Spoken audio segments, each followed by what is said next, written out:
মাছ শিকারে ৫৮ দিনের নিষেধাজ্ঞা সম্পর্কে বিস্তারিত জানাতে বরগুনা থেকে যোগ দিচ্ছেন নুরুল আহাদ অনিক। ৫৮ দিন যেই মাছ শিকারে নিষেধাজ্ঞা, এই সময়টা আসলে জেলেদের জন্য বিকল্প কোনো ব্যবস্থা নেওয়া হয়েছে কিনা, জেলেরা আসলে কি দাবি করছেন, আর প্রশাসনের পক্ষ থেকে এই ৫৮ দিন যেন কোনো ধরনের মাছ শিকার না করা হয় সে সম্পর্কে কি কি পদক্ষেপ নেওয়া হয়েছে বা হবে সে সম্পর্কে কি জানতে পারলেন? ফারদিন, আপনাকে যদি আমি জানাই যে আমরা এখন দাঁড়িয়ে আছি একটি জেলে পল্লীতে। প্রায় ৫৮ দিন এই নিষেধাজ্ঞা শুরু হয়েছে, সেটি ৫৮ দিন পর্যন্ত চলবে। এবং আপনাদেরকে একটি বিষয় জানাতে চাই যে ভারতের সাথে মিল রেখেই কিন্তু এই নিষেধাজ্ঞার দাবি এই উপকূলের মানুষ করেছিলেন, এবং তারই প্রেক্ষিতে গত বছর থেকে এই ৫৮ দিনের নিষেধাজ্ঞা শুরু হয়েছে।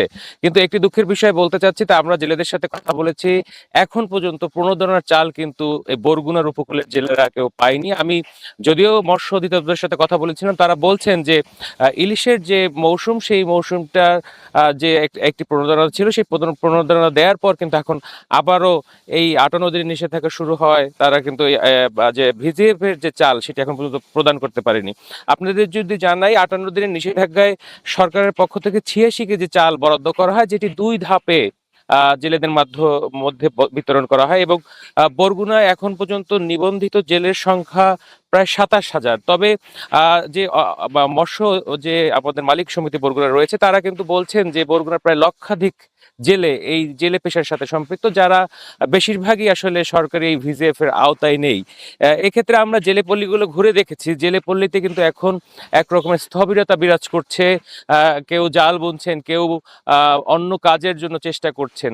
আসলে এই জেলে যারা পেশার সাথে বরগুনা সহ উপকূলীয় অঞ্চলের যারা সম্পৃক্ত, তারা কিন্তু সবাই এই নিষেধাজ্ঞাকালীন সময়ে এক রকমের বেকার জীবনযাপন করেন। এবং এক্ষেত্রে তাদের জীবন কিন্তু যেমন সমুদ্রে যেমন দুর্বিষহ, ঠিক তীরে এসেও কিন্তু সেই একই দুর্বিষহ জীবন তারা পালন করেন।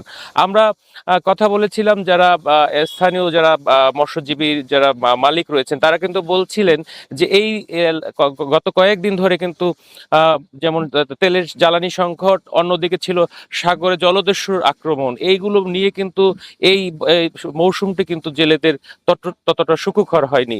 সেক্ষেত্রে এখন পর্যন্ত জেলেরা যেমন মাছও পাননি, এবার এখন পর্যন্ত তারা কিন্তু তাদের প্রণোদনার চালও পাননি। এই ছিল বরগুনা থেকে আমার কাছে মৎস্য নিয়ে সবশেষ। ফারদিন, অনেক বেশ কিছু ব্যাপার আপনি পরিষ্কার করলেন, আপনাকে ধন্যবাদ আমাদের সঙ্গে যুক্ত হওয়ার জন্য।